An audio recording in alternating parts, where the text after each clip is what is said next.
Well, hello, welcome everyone to the Illuminated Conversations podcast. I am your host, Brian M. Truskowski. I have a guest, Dr. Aaron Bannister, with us today. We're going to be talking about health, well-being, wellness in this crazy and wild world post-COVID. Nothing makes sense anymore. So we're going to be talking about health. How can you find healthier ways of interacting with yourself mentally, physically, emotionally, mentally, spiritually? Maybe not all in this conversation, but that's the theme of this podcast. So with that, Dr. Aaron is going to be sharing some of his own knowledge of being a wonderful chiropractor who I personally am under the treatment of. And on top of that, I want you to take everything you hear in this conversation. And if it triggers you or if it bothers you, I'm going to invite you to go and sit with it, maybe talk with a friend about it. Invite yourself to open your mind to new possibility and concept. And if you don't agree, that's great. We're not here to convert you or proselytize. We're here to provide options for thinking differently in your own world. So with that, thank you, Dr. Aaron, for being here. Thank you for being here. And just go ahead and give the people a little bit of what's what and who you are and why should we care what you have to say. Well, thanks for having me. So basically, I am a chiropractor. I graduated from Palmer in 2008. My background is in massage therapy, like yourself. So I did some training at the Health Enrichment Center in Lapeer. Went through their advanced practitioner program. So I was there 3 years. Went on to do a bachelor's at Siena Heights and bachelor's of science, and they called it a massage therapy emphasis. So I sort of have a bachelor's in massage therapy. Got my doctorate at Palmer, and then went on and did some extra training in applied kinesiology. So I'm certified applied kinesiologist.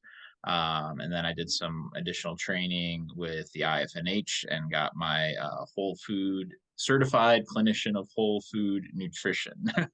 CCWFN is what they call it. Yeah, so I've done a lot of stuff over the years, and plus, I've been in practice for going on 15 years now, so I've seen a few things. I guess where do you want to start? We want to talk about some cases. Yeah, well, really quick, just maybe pull apart for people the whole food nutrition that you're talking Sure. about, because I feel like that there's so many things around whole foods and stuff, and just maybe pull that apart first. Sure. Whole food's pretty simple concept. Basically, if it grows, you should eat it, and if people made it out of thin air, you shouldn't. It's kind of a simple idea. Stuff that comes in boxes and bags, probably not so good for you. Basically, if you can't pronounce the ingredients, you probably shouldn't put it in your body, right? So whole food nutrition is just a way of thinking about nutrition where you condense real food down into a tablet, right? Because we all know the soil's pretty depleted now, has been for decades and decades. And so it's pretty difficult for you to actually get what you need out of your food, even if you eat a really, really healthy diet, because it's just not in the food anymore. So it's in there in smaller quantities, right? So you're still going to get some chromium and some zinc, but just maybe not enough to keep you healthy. And so the idea behind whole food nutrition is they take a whole bunch of that stuff, a whole bunch of that food that you couldn't consume in a day, and they condense it down into a tablet that you can take pretty easily, right? So I've been under whole food nutrition for 20, 23 years, I'd say, because I believe in it. And it's kept me healthy. It's kept me away from the medical folks. It kept me away from, I don't use any pharmaceuticals at all, which is kind of strange. 20 years later, 20 plus years later, when I first got into this stuff, I was going to see Dr. Tent, some of his seminars down in Novi, and he's another nutritional chiropractor. And he kind of turned me on to this stuff, and what he was saying made a lot of sense. And he helped me out with some kidney stone issues, right? And so I went to one of his seminars, and he was talking about how, he doesn't have medical insurance, he doesn't use medicine, and coming from a typical typical household where that was the norm, I was like, this guy's nuts. and And here I am, 20 something years later, and I'm like, I don't have medical insurance. I don't use medical doctors. It's just the way I work now, and it works way better for my body. Everybody's different. Everybody's got their own situation. So I don't tell people, live the way I live. That's the way I live. So yeah, whole food nutrition can just kind of build your body up, make it healthier, right? Overall. So that's what we use in our practice. Yeah, and I think you use standard process as the supplements to kind of help with that Yeah, as part of it. principally standard process. We're adding some other lines. We use a little bit of nature's sunshine right now. We're moving into doing a little bit of biotics, a little orthomolecular stuff. So we're expanding out a little bit. I've used standard process, the majority of my career, and we're getting to a point now where we're looking to kind of build out, because there's obviously weirder things in the world right now than what we've dealt with in the past, and so we have to kind of find new ways to solve those issues. And I'll say one thing that you've impressed me, and I hope I'm not throwing you under the bus here, but it's like there's been a few issues, and you're like, well, you can take this pill, or you can just eat some figs, or you can drink some dandelion tea, or whatever. And so you're one of the first chiropractors that I've ever talked to who has like the arsenal of standard process, but you're like, yeah, but just go eat some food, right? And I'm like, thank you for that. It was just like it was a refreshing viewpoint on that, right? You're not like wed to this bottle, because I think it's pharmaceutical pills, and now it's herbal pills. It's like it's pills, pills, pills. Can we get off the pills, sort of thing? So Yeah, so there's a lot to be said about just good old fashioned food. So I don't dissuade people from just eating a good diet, obviously, and that'll be the ground level for your health, right? But then just build on that. So if you're still not getting enough, like I said, chromium or zinc or whatever, silica, whatever it is from your diet, then you just add on with a supplement, right? yeah, and there's So nothing I there's nothing wrong with supplementation either, but right, starting with the base of a whole food diet, yeah, you really can't go wrong, right? you got it, Yeah. yeah. So, all right. So maybe, you can maybe put out some case studies or something like that. You have some amazing examples in the 15 years that I've heard already. Maybe provide some case studies or some far out ideas just to give people, maybe some bookends of what you're working with here. Sure. So the basis for I think all wellness stuff, and massage falls under the umbrella of wellness stuff, and so does a lot of things. Acupuncture and even exercise, right? So I, as a chiropractor, fall under that umbrella, and so I utilize different wellness techniques in our practice. So we talk about the three T's being the three main components of health, right? That's chiropractic philosophy from 100 years ago. So the three T's come down to thoughts, traumas, and toxins, right? So the emotional body, the physical body, the chemical body, right? So an example of the emotional body. So something most people can kind of wrap their mind around is if you have, say, depression, right, you're going to have a certain body posture, right? So you're going to be a little slumpy, your head's going to kind of hang, right?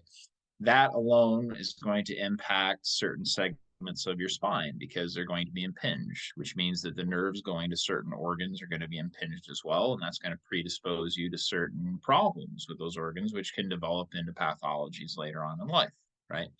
So that's something most people can kind of wrap their mind around.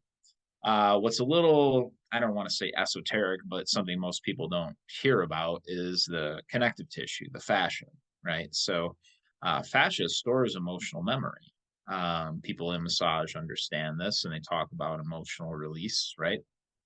So, we've worked on that kind of thing in the office. I had a woman in our office who she is a Reiki practitioner, and she came in. So, for those who don't know, that's energetic work, right?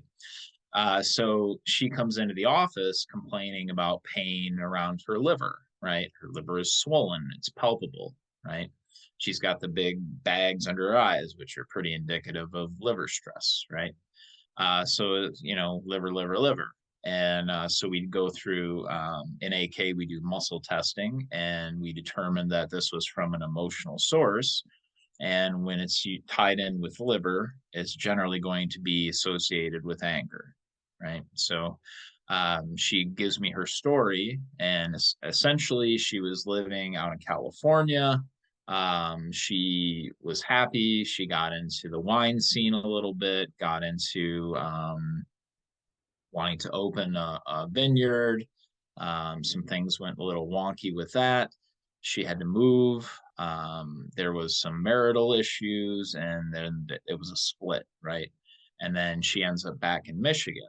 Well, she, had worked through a lot of things through the Reiki, but it didn't resolve. And, she thought she had let go of all this stuff. And, we went through some testing and figured out that it was really down to the fact that every time she was setting down roots, that she would have to pick up and go again, right? And that's what was really that's what she was really mad about, right? And what you get, when things kind of get stuck, it's because there's an argument between the conscious mind and the subconscious mind. So the conscious mind knew that it was good for her to be away from this situation, but the subconscious mind was angry that she had to move, right? And so because she was unable to express that emotion, she held on to it, right? And so we gave her some homework to do. And in our office, we do a particular emotional release technique. So we had her go home and do that technique. And, essentially it's contacting over the liver, doing some deep belly breathing, and contacting over some emotional reflexes that calm the mind. And she goes through this. It's just a 15-minute procedure. And she texts me later on and she says, "Is it normal to feel a little nauseous?" And I said, "Well, if the liver is suddenly dumping some toxic stuff out into your system, then yeah, it's possible." And then later on, "Is it normal to throw up?" And I'm like, "Well, usually it'll go the other way, but it's possible." So I don't hear from her for a couple days, and then she comes back into the office, and she reports that she vomited for a few days, just on and off, just purging all this stuff, right? And when she came back in, the liver swelling was gone. Her eyes had really reduced, so they improved, and she felt good, So um, that was just one instance of years of emotional trauma kind of getting stuck in the system, right? Yeah, and that's a beautiful story that shows. I mean, how common is that sort of story? We go somewhere, we have an idea, it doesn't work out, we create a story, we move on, either divorce, separation, all the above, and now you're having this impact, and adding the alcohol into it obviously impacts the liver. But I love how you beautifully and simply gave her instructions to work through that. There's so many ways of accomplishing it, but for me, it would be, doing some emotional work, screaming into a pillow and maybe beating the heck out of it, right? Sure. Getting that emotion out, right? Giving it a kinesthetic approach, right? Would be the only thing I would add to that. And maybe she did do that. But, to quote one of my lovely nurse clients in many years, better out than in, right? Right. So that's what I'm hearing. That's what I'm hearing here is better out than in. And it can go in so many directions. I had a similar experience in the beginning of my practice, me learning stuff where, one of my teachers removed an energy cyst out of my bowels, and I had a rebirthing experience and all these things. And I literally slept 15 to 16 hours for 5 days straight. And because my body was just needing to like get it out, to heal it, to rest after all of that I was holding on to. Right. So yeah, absolutely. There's definitely some Energy wild, is it's wild things, but in the reality, with people like you and I and people who are in this world, that's normal. But to the people coming into that, so that's like, oh, whoa, wait a minute, that's you're doing what now?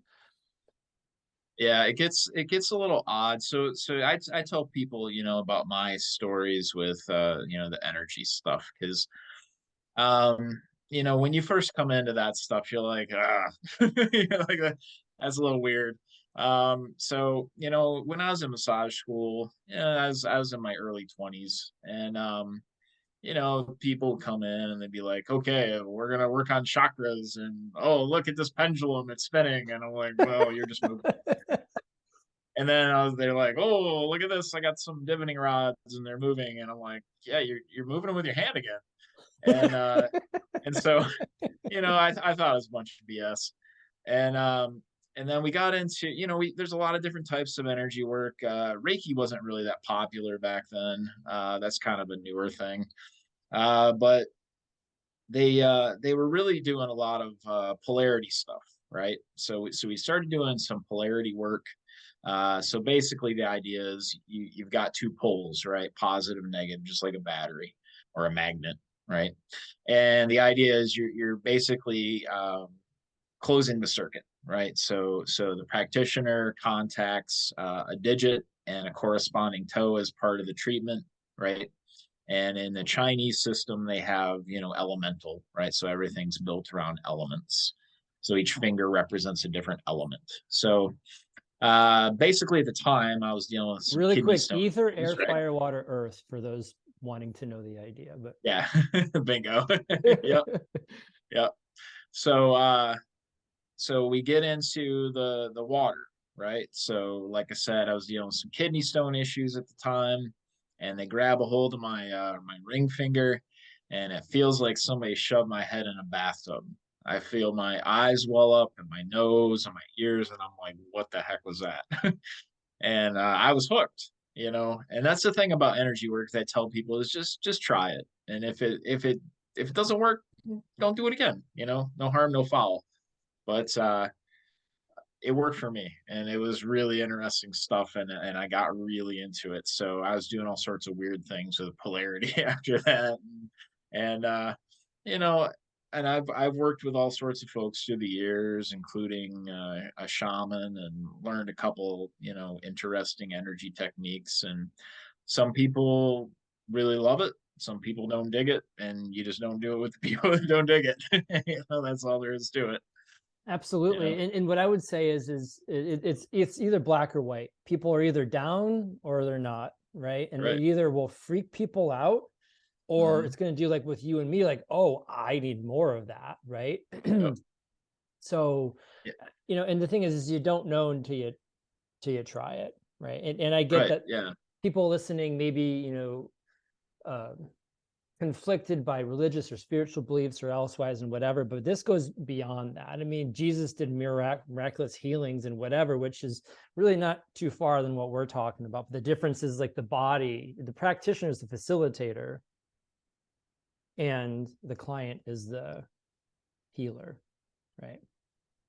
Yeah. So the way I look at energy work is, it's just good old quantum physics in practice, right? So, you go check out the double slit experiment, and the idea is, basically you influence particles just by thinking about it, right? So you can change how particles move, whether they act as a wave or a particle, just by observing them, and you can actually alter their movement just by thinking about it, right?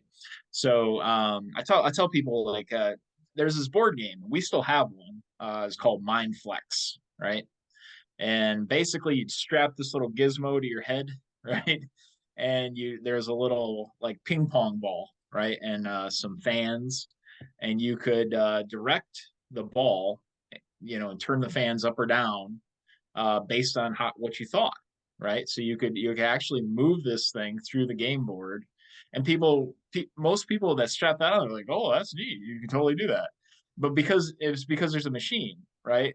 But when you put a human element into it, and you're like, well, that's weird. Well, it's the same thing. You're directing energy using your mind, right? So it's just particles moving around, because we're all made up of particles, right? And so to me, that's what energy work is. It's just moving particles. Yeah. Well, there's this I don't idea think of it's really that strange. and I don't know if this is neuroscience or what it is, but mirror neurons, right? Mm-hmm. Mirror neurons are, if I'm happy and you're sad and you come into my contact, one of two things are going to happen, where I'm either going to become sad or you're going to become happy. And we're going to balance each other out by being in the energetic presence of each other, right? I mean, Right. you can see that Yeah, all and the time. energetic presence. for people that have a tough time with that one, I talk to people just to be like, okay, so if you're sitting in a room by yourself, right, and someone comes into the room and you don't hear them, you don't see them, you don't smell them, right, but you know they're there, how, right? That's energy. That's what Right. energy is, Yeah. right? It's no more woo than that, right? We all have these senses, Right. our gut instinct, It's not that crazy. our gut instinct is just another version for our intuition, right? Trust your gut. They say that all the time, right? So Sure. yeah, there's all these sayings. So cool. Well, anyway, let's maybe start dialing this in, but is there any other short things that you could add that would help sort of round this out for people who may be having any questions at this point? Basically, like I said, we're all about dealing with the source of things, right? So, if that's an energetic source, then we got to deal with it, right? If it's an emotional source, we got to deal with it. So, we're not looking to chase symptoms. That's anybody can chase symptoms, right? You can put that into Google, right? Like that's not hard, right? Oh, I got a headache. What do? I'll take a Right. Tylenol, And then right? you're dead because WebMD is telling you you have a brain tumor when all you have is just a mild allergic reaction, so you're getting a headache to it. It's like whatever. Yeah, Yeah. yeah. It's to me, it's investigative work. It's like playing detective every time someone comes into the office. You're trying to figure out the thing, right? And it's not usually the thing they think it is, because the way I explain it to people is, they'll be like, oh, I got my shoulders are tense, right?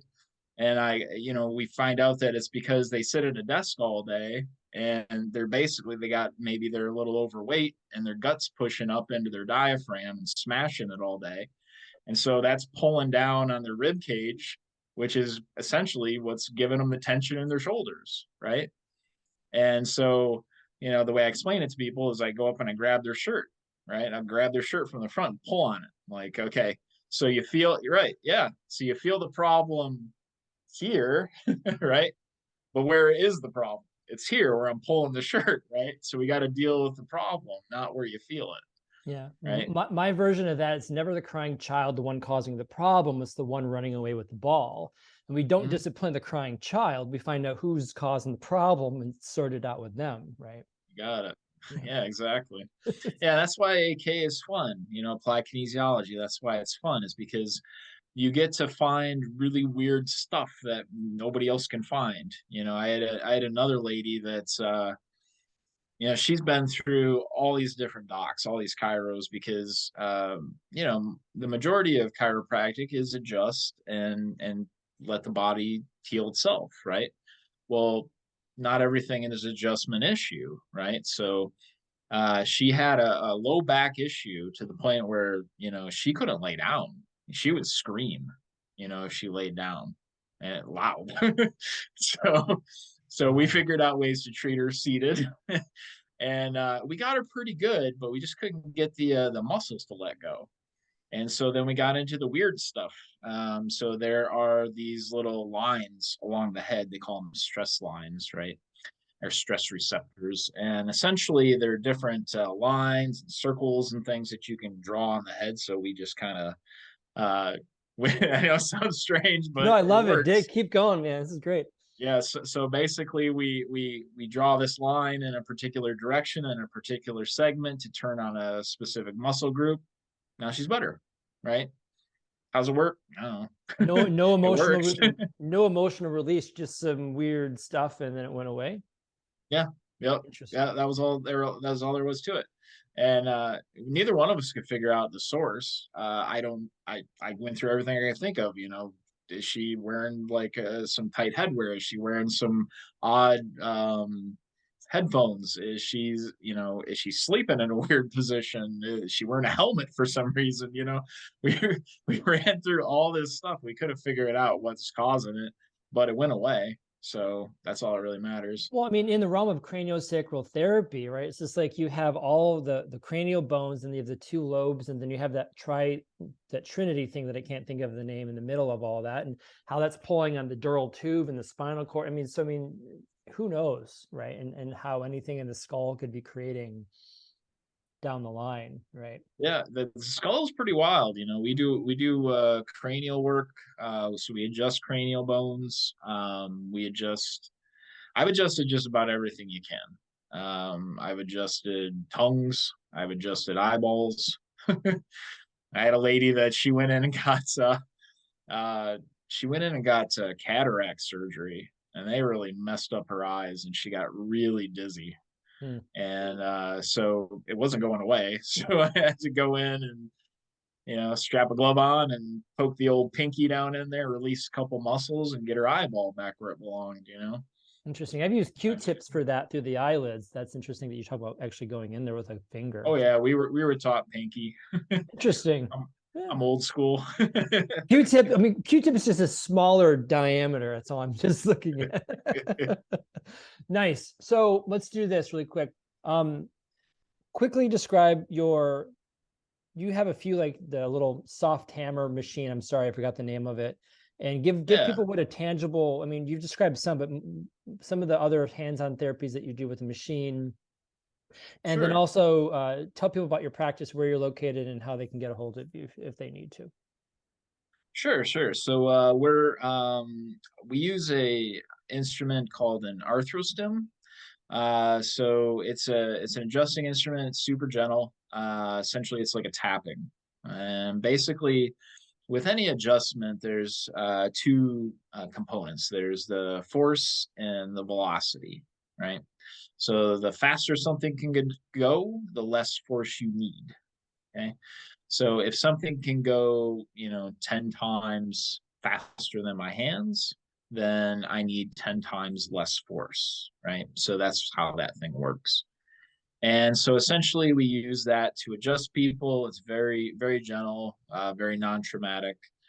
We can use it on babies. We can use it on elderly folks. We can use it on people with pathologies like cancer. So it's nothing to be scared about. It works great.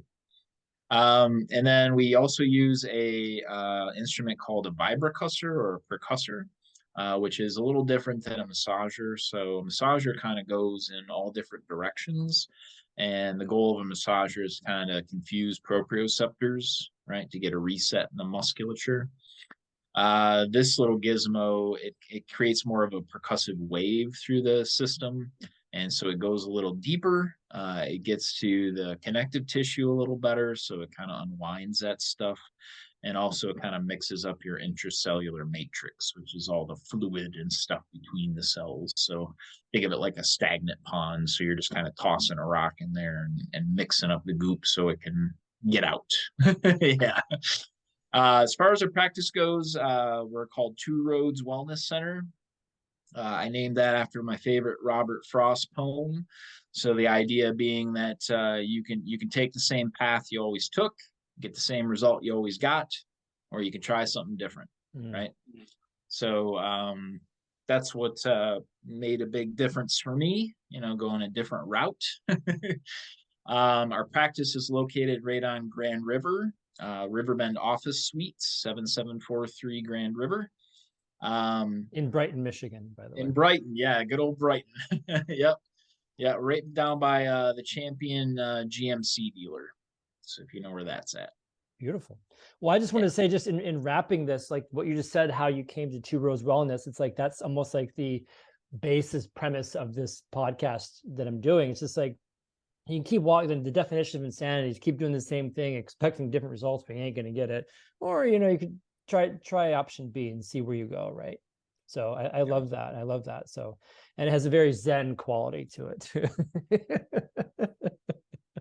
Oh, well, thank you so much, Dr. Aaron. Appreciate it. Thank you for having us. And I'll have your information in the description below, as well as mine as well. So anyway, thank you everyone for listening. If you do have questions, put them in the comments below. I love having conversations about this and just expanding this. So, and also, as always, share this video. If you found something in here that was fascinating, share it with someone, or if you were upset or triggered, please let me know. I want to hear it, but share positive things, share what you got. Thank you for listening, and we'll see you on the next one. And have a beautiful and wonderful, blessed day, everyone. Take care.